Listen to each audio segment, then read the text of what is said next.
Dans la correction de l'activité documentaire 3, page 200.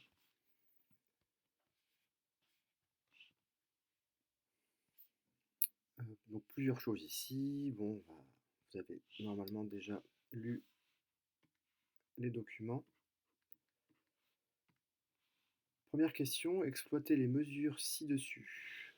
Ces mesures-là, pour déterminer la relation mathématique permettant de calculer la concentration molaire des ions oxonium à partir de la mesure du pH. Alors, les ions oxonium, c'est ce qu'on a vu tout à l'heure, c'est quand une molécule d'eau H2O vient capter un proton H+, eh bien, ça fait une molécule d'eau avec un proton H+ en plus. Donc, on a un ion qui s'appelle H3O+. C'est ça l'ion oxonium. Et c'est lui qui est responsable de l'acidité d'une solution. La concentration en ion oxonium, qui s'écrit H3O+, avec des crochets autour, comme ici, en mol par litre, eh bien, c'est la concentration, c'est 10 puissance moins le pH. 10 puissance moins pH. Hein, par exemple, pour de l'eau pure qui a un pH de 7, eh bien, la concentration en ion oxonium est égale à 10 puissance moins 7 mol par litre. Donc c'est une échelle dite logarithmique, c'est-à-dire que quand on passe d'un pH 7 à un pH 8 par exemple, une eau qui serait un peu basique, on n'augmente que d'un au niveau du pH, mais au niveau de la concentration, on passe de 10,7 à 10,8, c'est-à-dire que ça fait 10 fois moins d'ion oxonium dans l'eau, 10 fois moins. Et inversement, quand on passe à pH 6, là on sera à 10,8. Entre 10,7 et 10,8, 10,7 c'est 0,0000001, je ne sais pas si j'ai dit le bon nombre de zéros, et 10,8, il y a un zéro en plus. Donc en gros, ça fait une concentration 10 fois plus petite. Et si on était à pH 6, on aurait une concentration 10 fois plus grande. Donc c'est ça l'échelle logarithmique. C'est quand on multiplie par 10 en échelle linéaire, en échelle logarithmique, en fait, on augmente juste de 1. Donc, deuxièmement, donc ici, il nous faut, à l'aide d'un tableur grapheur, proposer une relation logarithmique utilisant la fonction log, logarithme décimal, liant le pH et la concentration molaire des ions oxonium notés H3O+.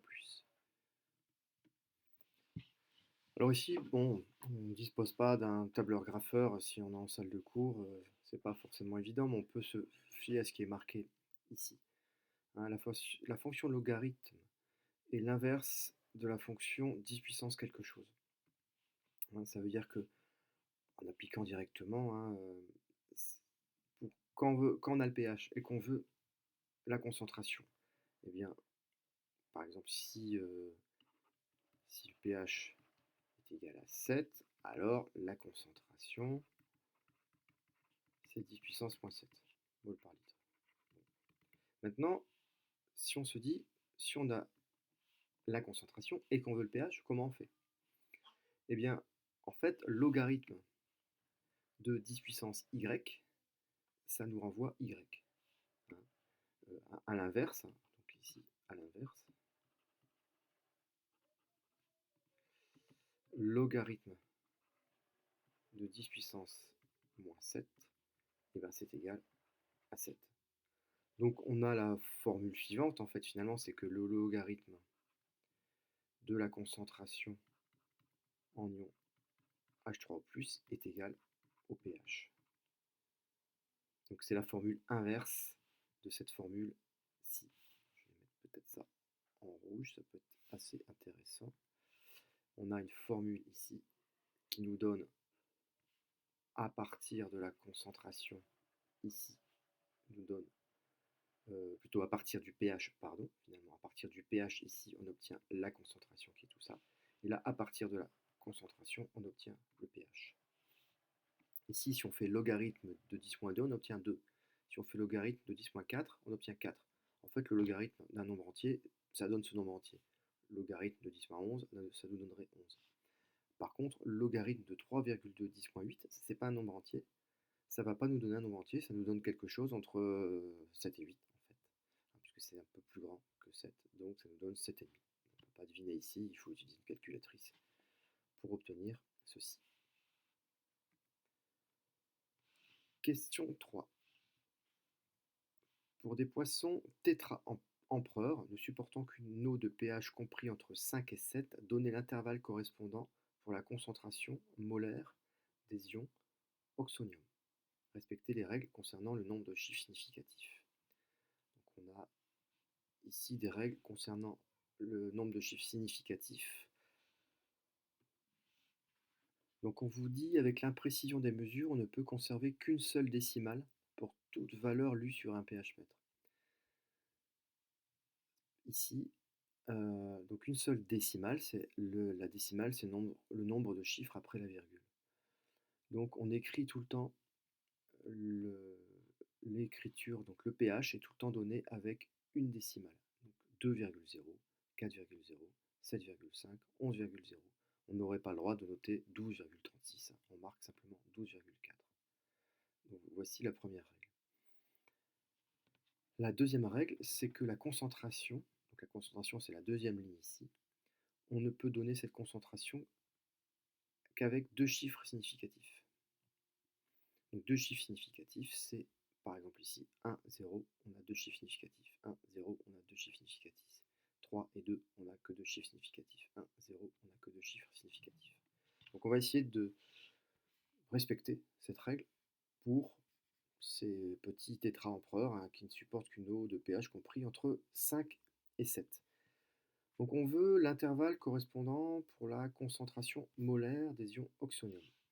Donc la formule pour trouver la concentration molaire des ions oxonium, qui se marque H3O+, avec des crochets, ça c'est la concentration molaire des ions oxonium.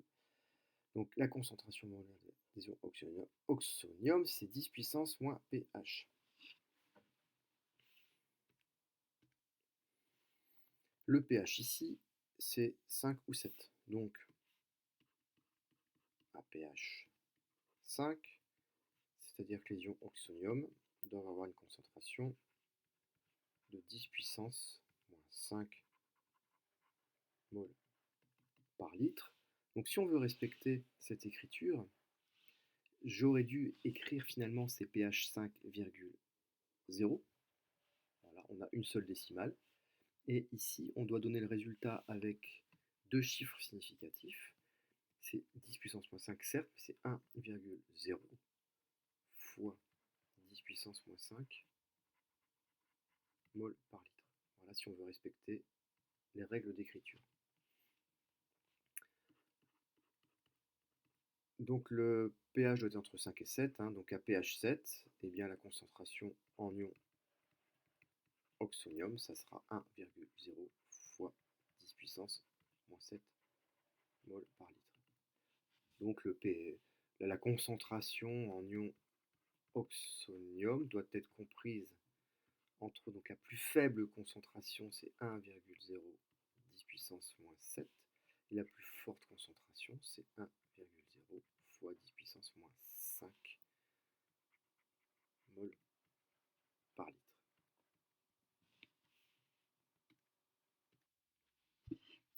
Quatrième question, indiquez si une concentration molaire de 5,10,8 mol par litre en ion oxonium est satisfaisante pour une population de poissons mollis ne pouvant vivre que dans une eau de pH compris entre 7,5 et 8,2. Justifiez en respectant les règles concernant le nombre de chiffres significatifs. On a vu tout à l'heure donc la relation qui est ici, voilà. Donc la deuxième formule que j'aurais pu entourer en rouge aussi d'ailleurs. Bon, allez, faisons-le. Donc la formule qui permet d'obtenir à partir de la concentration en H3O+, d'obtenir le pH. C'est log de la concentration en H3O+, nous permet d'obtenir le pH. Donc, le logarithme de est égal au pH. Voici la relation qui nous permet de calculer le pH. Donc on va calculer le pH en mettant dans la calculatrice log de 5 10 puissance moins 8. 5,0 fois 10 puissance moins 8. Ça donne... Alors si on fait vraiment ce calcul-là, ça nous donne moins 7,3. Et ça me rappelle que, en effet, le logarithme de H3+, ça n'est pas égal au pH, mais c'est égal à moins le pH. Puisque ici, c'est 10 puissance moins pH qui donne la concentration en ion H3+. Donc ici, il y a un petit moins que j'avais omis de préciser tout à l'heure, mais que je rajoute ici. Donc on a moins 7,3. Donc c'est-à-dire que le pH ici est égal à 7,3. Donc il n'est pas compris entre 7,5 et 8,2. Hein, il n'appartient pas à l'intervalle 7,5. Donc il n'appartient pas.